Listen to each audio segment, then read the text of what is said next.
Mbahaye ikaze mu isomo ryacu ry'uyu munsi. Ni isomo ryiza cyane tugiye kwiga uburyo ushobora kuba wakoramo interuro zumvikana neza cyane mu rurimi rw'icyongereza. Iri ni isomo ryiza ku bantu bagitangira kwiga ururimi rw'icyongereza, aho usanga iyo bigeze ku kwiga icyongereza, kimwe mu bintu bijya bigora abantu benshi usanga ari ukuba wakora interuro nziza kandi yumvikana. Ariko ibi ntabwo byagakwiye kukugora kuko hari uburyo bugomba kuba wakoramo interuro kandi mu buryo bwiza. Ikindi ni uko kugira ngo uvuge icyongereza ni uko uba uzi uburyo interuro iba yubatsemo, ukaba uzi ibyo usabwa kugira ngo ubashe kuba wavuga interuro nziza kandi yumvikana. Muri iri somo rero tugiye kwiga uyu munsi, turaza kwiga uko interuro iba yubatse mu cyongereza. Ibice bitatu by'ingenzi bigize interuro mu cyongereza ari byo subject, verb ndetse na object. Ikindi turaza kwiga uko wakora interuro zoroheje. Ikindi turi buze kwiga ni uko ushobora guhindura interuro mu gihe cyahise cyangwa se igihe cy'ubu. Ushobora kwibaza uti rero sentence ni iki? Nk'uko nakomeje kubivuga, sentence ni interuro yuzuye iba ifite igitekerezo cyuzuye. Iyo niyo twita sentence. Ikindi nababwira cyo ni uko interuro igomba kugira nibura amagambo abiri, harimo uwukora igikorwa n'icyo akora ari cyo verb. Verb ubwo ni igikorwa n'ubundi kiri gukorwa, cyangwa se icyo twita mu kinyarwanda inshinga, igikorwa kiri gukorwa. Icyo nababwira rero, urugero ahangaha dufite ni nka I eat. I eat ni ndarya. Urabona ko ahangaha dufite subject ariyo I, ninde uri gukora igikorwa ni I, njye, ndarya. Kumva ndarya, ninde uri gukora igikorwa ni njye, igikorwa cyo gukorwa ni ikihe? Ni ukurya. She runs, ariruka. Ninde uri gukora igikorwa? Ni we, none igikorwa ari gukora ni ikihe? Ni ukwiruka, ariruka. Ahangaha ikindi dufite ni they sing. Igikorwa bararirimba. Ni bande bari gukora igikorwa? Nabo. None igikorwa bakora ni ikihe? Ni ukuririmba. Rero ibi ngibi nibyo ugomba kumenya, ukamenya ko interuro yawe byibuze ifite ukora igikorwa ndetse n'igikorwa gikorwa. Ibyo nibyo by'ingenzi cyane. Iby'interuro rero iba igizweho ni ibice bigera kuri bitatu nibyo iba izwiho. Urugero, dufite ibyiciro bitatu harimo subject, ni uwakoze igikorwa cyangwa ukora igikorwa. Hakaza verb, igikorwa kiri gukorwa. Object ni icyakiriwe n'igikorwa. Igikorwa cyakorewe he cyangwa se cyakozwe rya nyine ariyo object. Ahangaha rero ku wakoze igikorwa ariyo subject, ni umuntu cyangwa ikintu igikorwa. Yaba ari ikintu cyangwa umuntu bikora igikorwa, ariho dusangamo izi harimo I, you, he, she, it, we na they. Urugero tukaba twasangamo John, izina ry'umuntu cyangwa se izina ry'inyamaswa, nabyo bishobora gukora nk'iki? Bishobora gukora nka subject. Ari uzasanga mu nteruro bikubwira icyakoze igikorwa, dusangamo I iba yasimbuye jye. Ubwo yari ngira gukora igikorwa dukoresha I. Yaba ari wowe uri gukora igikorwa, wenda urugero wowe cyangwa mwebwe ikaba you. Yaba we ari umuhungu ikaba he. Yaba ari we w'umukobwa ikaba she. Yaba ari we w'ikintu ikaba it cyangwa se inyamaswa. Noneho tukagira na we isimbura twebwe mu gihe ari twe turi gukora igikorwa. Urugero nshobora kuvuga ngo turarya, ni twe, igikorwa cyo gukorwa ni ukurya. None yindi dufite ni they. They isimbura bo, n'abantu, ni ibintu, ni ibisimba cyangwa se n'utundi tuntu twari two twose. Iyo niyo isimburwa na they. Tukagira John, nayo ni izina rishobora kuba ryakoreshwa nk'ukora igikorwa. Tukagira na the cat, injangwe, nayo ipusi nayo ishobora kuba yakora nk'ikora igikorwa n'ubundi. Noneho ikindi gice tugira nababwiye ni igice twita verb. Verb noneho nicyo uwo muntu, ni verb nicyo uwo muntu cyangwa ikintu akora. Icyo uwo muntu cyangwa ikintu akora. Hano dushobora gusangamo eat, dushobora gusangamo kurya, go, muri kuyibona aha. Hakaza play, hakazamo study, hakazamo read cyangwa learn. Eat, kurya, go, kugenda, play, gukina, study, kwiga, read, gusoma, learn, kwiruka. Ibyo ni ibikorwa byose bishobora gukorwa ariko habaho n'ibikorwa byinshi bitandukanye. Ahangaha rero ikindi gice tugira mu nteruro ni igice twita object cyangwa se icyakiriwe, igikorwa cyakorewe he cyangwa igikorwa cyakorezwe kuri ndi, cyakozwe ryari gute. So iki gikorwa rero ni icyo gikorwa gikorerwa kuri ahantu runaka, cyangwa se iki gikorwa gikorerwa nde, gikorerwa iki. Ahangaha rero dushobora kuba twavuga rice, umuceri, English, football, book, school. Urugero ngo navuga ngo I eat rice, I study English, niga umuceri, niga icyongereza, I play football, nyina umupira, I read book, soma igitabo. Ubwo icyo gikorwa kiri gukorerwa kwande, kiri gukorerwa kuri nde cyangwa cyakorewe nde. Okay. Ku bantu rero mushobora kugira ikibazo muri kwiga bino bikaba byabagora, dore ngiyo nimero yanjye ya WhatsApp wanyandikira guteranya 250 7910 kugira ngo ubashe kubisobanukirwa neza cyane. Niba utari no muri groupe twigiramo, ubwo waza gushaka uburyo ugeramo, kuko niho hantu heza nshobora kugufashiriza kugira ngo bisobanukirwe neza cyane mu gihe icyo ari cyo cyose utabisobanukiwe, aba nagufasha kubisobanukirwa, ukaba wanyandikira inbox ngagufasha. So ahangaha rero hari urugero dufite nka I study English, niga icyongereza. I ikaza ari subject simbura ukora igikorwa, yerekana ukora igikorwa ari wege, igikorwa gikorwa n'ukwiga, noneho wiga iki, icyongereza. She reads a book, asoma igitabo. Asoma iki, igitabo. Igikorwa gikorwa ni ikintu gusoma, ninde ugikora, niwe, asoma igitabo. Cyangwa se they play football, bakina umupira. Wabonye bakina umupira, bande bo. Igikorwa gikorwa ni ikihe, ni ugukina, gikorerwa kuki, ku mupira. So amoko rero y'interuro zoroheje cyangwa se twakwita simple sentences, ahangaha dufitemo amoko ariyo uri kubona ahangaha. So muri affirmative sentence tugiramo interuro zisanzwe arizo n'ubundi ni interuro n'ubundi zemeza. Muri rusange interuro zemeza zivuga nyine igikorwa umuntu ari gukora. Urugero cyo kuvuga ngo I eat rice, ndya umuceri. N'ubundi urabona ni ya subject, verb ndetse na object. Ni uri kubibona ahangaha. I eat rice, ndya umuceri. She drinks milk, nywa amata. Nywa iki, amata. Ahangaha kuri she drinks milk birumvikana yuko anywa amata. Ninde, wiwe w'umukobwa. Igikorwa ari gukora ni ukunywa amata, noneho icyo ari kunywa ni iki, nyine n'aya mata, ariyo object. So ikindi ni we play every day, dukina buri munsi. Ni ryari bikorwa, nyine ni buri munsi, ni igikorwa gikorwa. Noneho tukagira n'uburyo bwo guhakana interuro. Mu gihe ngo hejuru twemezaga dukoresha subject, tugateranyaho verb, tugateranyaho object, noneho hakaza n'uburyo bwo guhakana. Iyo uri guhakana dukoresha don't cyangwa doesn't kugira ngo duhakane. Structure y'interuro tuba dufite subject, tugateranyaho don't cyangwa doesn't, tugateranyaho verb, ubundi tugateranyaho object. Subject, don't, doesn't, tugateranyaho verb, tugateranyaho object. Don't ndazo kwereka ikoreshwa na doesn't. Niba uri kubona hano hasi doesn't kuri note, hano kuri note doesn't ikoreshwa kuri he na she na it, mu gihe don't yo ikoreshwa kuri I, you, we na they.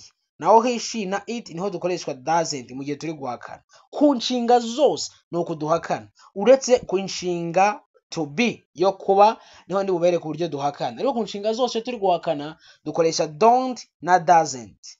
Muri present yo turi guhakana nk'uko twatondaguraga. Urugero ngavuga ngo I don't eat rice, sindya umuceri. She doesn't drink milk, ntanywa amata. She doesn't drink milk. Mpamvu twakoresha doesn't nuko ari kuri she. They don't play every day, ntibakina buri munsi. They don't play every day. Okay, twakoresha don't kuko ari kuri they. Good. So noneho twagiye ku kibazo, mu kubaza ibibazo. Niba uri kureba neza aha uraza kubona uko dukoresha do cyangwa does imbere y'interuro. Ho tuba dufite do cyangwa does, tugateranyaho subject, ubundi tugateranyaho verb, tugateranyaho na object. Tugateranyaho n'iki, na object. Do, does, does igakoreshwa kuri he, she na it. Do igakoreshwa kuri I, you, we na they. Okay, tugateranyaho subject n'ubundi tugateranyaho verb, tugateranyaho object. Urugero Do you play football? Do you play football? Ukina umupira. Ukina umupira. Do you play football? Ukina umupira. Cyangwa se does she eat rice? Does she eat rice? Arya umuceri. Does she eat? Impamvu dukoresheje does nuko ari kuri she. Nababwiye ko ahangaha impamvu twakoresheje hano ahangaha uri kureba hano hasi impamvu twakoresheje she nuko ari twakoresheje does nuko ari kuri she arya umuceri. Dukoresha do cyangwa does ubundi tugakurikizaho verb tugakurikizaho object. So reba noneho aho ngaho do they study English? Biga icyongereza. Ahangaha biga icyongereza. Do they study English? Okay, nizere ko nawe uri kubyumva neza. Twabanje gukoresha ya do, dukurikizaho subject, dukurikizaho study, dukurikizaho English. Biga icyongereza. Okay, nizere yuko ahangaha uri kubasha kuba wabyumva neza mu gihe twakoresheje iyo do ko tuyikoresha kuri I, you, we na they. Noneho nibyo bari kudusobanurira hasi ko does koreshwa kuri he, she na it. Noneho iyindi gakoreshwa kuri I, you na we na they. Ibintu rero wakwitaho mu gihe uri gukora interuro, icyambere ugomba kumenya nuko kuri subject ya he, she na it buri nteruro yose buri nshinga yose twongeraho s, twongeraho sa. Ubwo ndamutse mvuze ngo I eat rice nubwo byaba ari byo, ariko ndamutse mvuze ngo I eat rice ntabwo byaba ari byo. Niyo mpamvu kuri subject zose za he, she na it twongeraho s, uretse ahantu haherwa n'izi ngombajwi ndi kukwereka harimo z, x, c na h, sa na h cyangwa se sh na o na s. Ahangaho kuri izo nshinga zose nka ziriya nshinga nagiye mbaha ziriya list z'inshinga, aho hose haherwa n'izo ngombajwi, kuri buri nshinga ziherwa n'izo ngombajwi mbahaye aha twongeraho e na sa. Naho iyiherwa na ya ariko imbere ya ya hatariho inyajwi, iyo dukuraho ya ubundi tukongeraho i na e na sa. Ubwaha okay, urugero ngo ahabanza n'inyajwi twongeraho sa gusa. Kongera mfite aha urugero nureba kuri she reads. She reads ni ugusoma, arasoma. Urabona twongeyeho sa. He plays, arakina, twongeyeho sa. It rains, iragwa, twongeyeho sa. He teaches, kuri ya cana hano yigeze kubabwira twongeraho e na sa. Noneho kuri ya nshinga noneho iherwa na ya ariyo cry, urugero kurira, cry ni cana la na ya, twakuyeho ya twongeraho i, e na sa. Ibi nibyo bya nyabyo, nibyo biba biri ukuri. So rero kuri izindi verb zose ntabwo zihinduka. Izindi verb zose zihinduka, ziba ari subject tugateranyaho iyo verb n'ubundi nk'uko imeze, nta kindi twongeyeho kuri subject ya I, you, we na they. Okay, ikintu hano tugiye kureba hano ni kumenya gukoresha to be. Okay, structure dufite aha ni subject am, tugatangiza subject. Iyi ni gutanga verb to be, tugeze ko twaranayize. Ni ugufata subject tugateranyaho am cyangwa is cyangwa are bitewe na subject turi gukoresha, ubundi tugashyiraho complement. Urugero I am, I igendana na am. I am ndi, urugero I am happy, ndishimye, igisobanuro ni ndishimye. Tukaba dufite urundi rugero you are, uri, you are smart, uri umunyabwenge. Ariko you are smart ishobora no gukoreshwa igaragaza umuntu wambaye neza, usa neza, ni nabwo ishobora gukorwa tuvuga ko you are smart. Noneho he, she na it nazo dukoresha is. He is, she is, it is. She is a student, ni umunyeshuri. Noneho tukagira we are, noneho ko turi gutondagura inshinga, tufata subject tugateranyaho am cyangwa is cyangwa are, ubundi tugashyiraho icyuzuzo. They are friends, ni inshuti. Okay, so mu gihe rero tugiye guhakana kuri verb to be duhakana gute? Ibyo ngiye kukwereka. Mu gihe tugiye guhakana turayitondagura bisanzwe tukongeramo ijambo not. Urugero I am not tired, ntabwo naniwe. She is not a teacher, she isn't a teacher, ntabwo ari mwarimu. They are not here, they aren't here. Ubwanga turavuze ngo ntabwo bari hano. She isn't teacher, ntabwo ari mwarimu. I am not tired, ntabwo naniwe. Urumva no gutondagura. Noneho ahangaha ubona bashyize apostrophe, bishobora kubaho kuri is ndetse no kuri are ishobora kuba aren't cyangwa isn't, ariko kuri am ntabwo bishobora kuba, ntabwo ushobora kuvuga ngo amn't, no, tuvuga I am not. Okay, so mu kubaza ikibazo noneho hoho tubanza ya verb are cyangwa is cyangwa is cyangwa are cyangwa am, tugakurikizaho subject, ubundi tugakurikizaho object. Nuko ngo tubaza urugero, are you ready, uriteguye.